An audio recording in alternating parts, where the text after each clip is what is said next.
Saudara-saudari yang dikasihi Tuhan, salam jumpa lagi dalam Inspirasi Rohani edisi hari ini, Kamis 17 Maret 2022, pekan kedua Prapaskah. Marilah berdoa. Dalam nama Bapa dan Putra dan Roh Kudus. Amin. Saudara-saudari yang dikasihi Tuhan, inspirasi rohani hari ini diambil dari Injil Lukas bab 16 ayat 19 sampai dengan 31. Sekali peristiwa, Yesus berkata kepada murid-muridnya, "Ada seorang kaya yang selalu berpakaian jubah ungu dan kain halus, dan setiap hari ia bersukaria dalam kemewahan.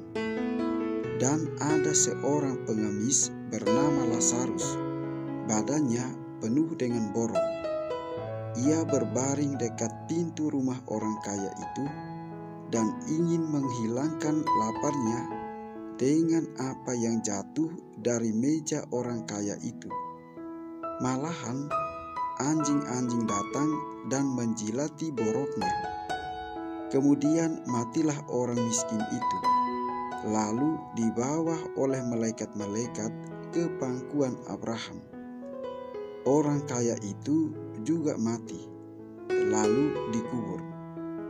Sementara menderita sengsara di alam maut, ia memandang ke atas, dan dari jauh dilihatnya Abraham dengan Lazarus duduk di pangkuannya. Lalu ia berseru, 'Bapa Abraham, kasihanilah aku. Suruhlah Lazarus mencelupkan ujung jarinya ke dalam air dan menyejukkan lidahku, sebab aku sangat kesakitan dalam nyala api ini.' Tetapi Abraham berkata, 'Anakku, ingatlah, engkau telah menerima segala yang baik semasa hidupmu, sedangkan Lazarus segala yang buruk. Sekarang ia mendapat hiburan dan engkau sangat menderita.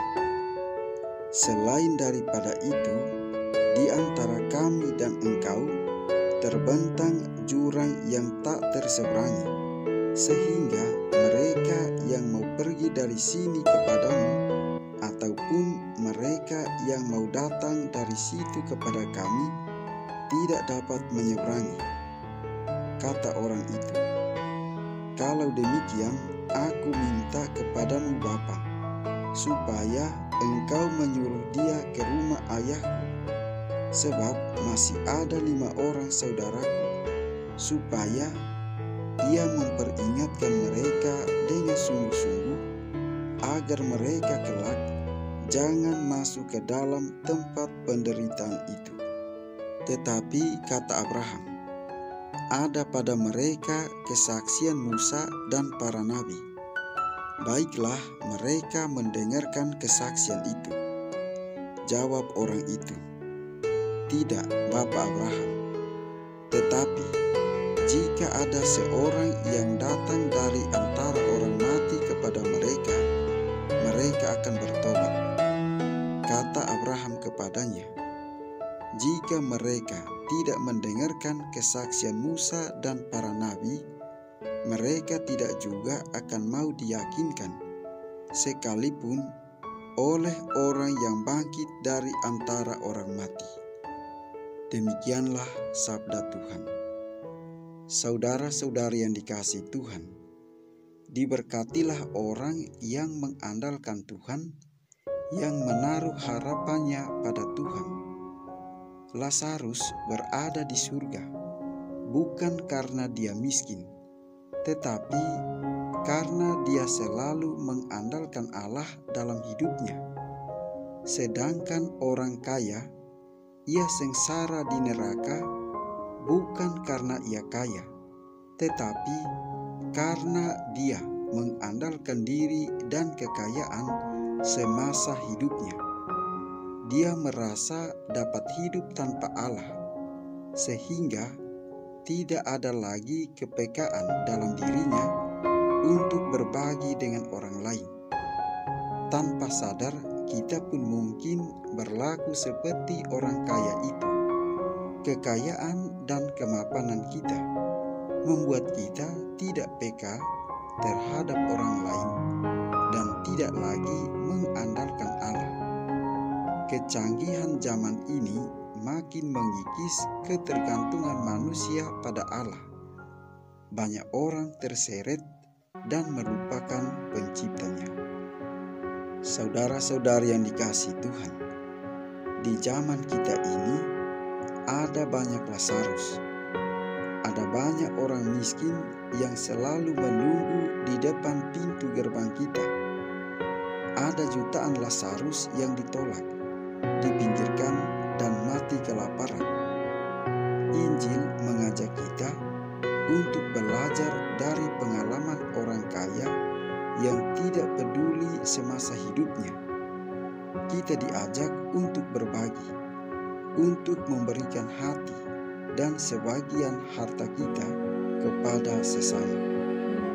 Bukan berapa banyak yang kita bagikan, melainkan seberapa besar kita rela untuk peduli, bersimpati, berempati kepada sesama yang membutuhkan bantuan dan pertolongan dari kita.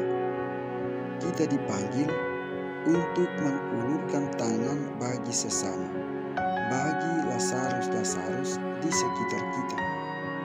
Saudara-saudari yang dikasihi Tuhan, lewat Injil hari ini, Yesus juga mengajarkan kepada kita bahwa betapa kekayaan dan egoisme bisa dengan mudah membutakan mata hati kita dan menutup rapat pintu kepedulian kepada sesama.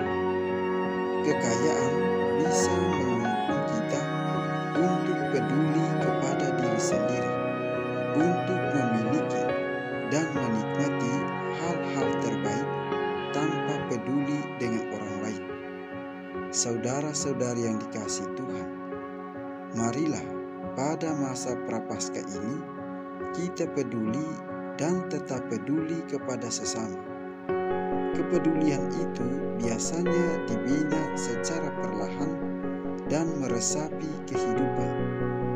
Kepedulian yang sejati tidak muncul secara instan, melainkan melewati tahapan panjang dengan pengorbanan yang sangat tidak sedikit. Jangan sampai keberuntungan kecil dalam hidup meninabobokan kita dalam rasa mapan sesaat. Jangan sampai penyesalan kita datang ketika kita tidak mempunyai kesempatan lagi untuk berbenah diri. Marilah berdoa. Ya Tuhan, bantulah kami untuk bertobat dan peduli kepada sesama yang membutuhkan kasih-Mu melalui uluran tangan kami yang menolong mereka. Demi Yesus Kristus Putra-Mu, Tuhan dan pengantara kami, yang hidup dan berkuasa bersama dengan Dikau dalam persatuan dengan Roh